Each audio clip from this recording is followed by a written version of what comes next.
গুমের সর্বোচ্চ সাজা মৃত্যুদণ্ড এবং অভিযোগ গঠনের ১২০ দিনের মধ্যে বিচারের বিধান রেখে চূড়ান্ত অনুমোদন হল গুম প্রতিরোধ, প্রতিকার ও সুরক্ষা অধ্যাদেশ ২০২৫। প্রধান উপদেষ্টা ডক্টর মোহাম্মদ ইউনূসের সভাপতিত্বে তাঁর কার্যালয়ে অনুষ্ঠিত উপদেষ্টা পরিষদের ৪৭তম সভায় এই অনুমোদন দেয়া হয়। গত ১৬ বছরে ঘটে যাওয়া গুমের দৃষ্টান্তমূলক বিচারই কেবল নয়, বাংলাদেশে আর কখনোই যেন গুমের ঘটনা না ঘটে, আর যেন কোনো আয়নাঘরের উদ্ভব না হয়, সেজন্য কার্যকর পদক্ষেপের প্রতিশ্রুতি শুরু থেকে জানিয়ে এসেছে এ সরকার। সেই লক্ষ্যে গুম প্রতিরোধ, প্রতিকার ও সুরক্ষা অধ্যাদেশ ২০২৫। এই অধ্যাদেশে গুমকে সংজ্ঞায়নের পাশাপাশি চলমান অপরাধ মানে কন্টিনিউম অফেন্স হিসেবে বিবেচনা করে মৃত্যুদণ্ড সহ কঠোর শাস্তির বিধান রাখা হয়েছে। বিকেলে ফরেন সার্ভিস একাডেমিতে সংবাদ সম্মেলনে প্রধান উপদেষ্টার প্রেস সচিব শফিকুল আলম জানান, অধ্যাদেশে বিশেষ ট্রাইব্যুনাল গঠন, ১২০ দিনের মধ্যে বিচার কাজ সম্পন্ন করা এবং ভিকটিমের ক্ষতিপূরণের বিধান রাখা হয়েছে। গোপন আটক কেন্দ্র স্থাপন, যেগুলো আয়নাঘর নামে পরিচিত, স্থাপন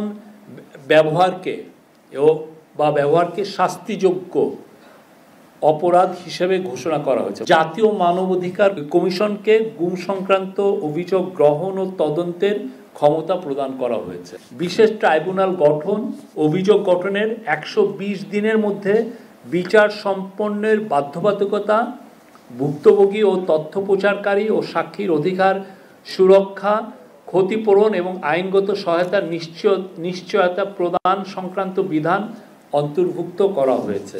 এছাড়া গুম প্রতিরোধ, প্রতিকার ও সুরক্ষার উদ্দেশ্যে তহবিল গঠন এবং তথ্য ভাণ্ডার প্রতিষ্ঠার বিধানও সংযোজিত হয়েছে। এই বিষয়ে এক প্রশ্নের জবাবেও তিনি বলেন, আগামী প্রজন্মকে যেন কোনো গুমের সাক্ষী হতে না হয়, সেজন্যই এই অধ্যাদেশ।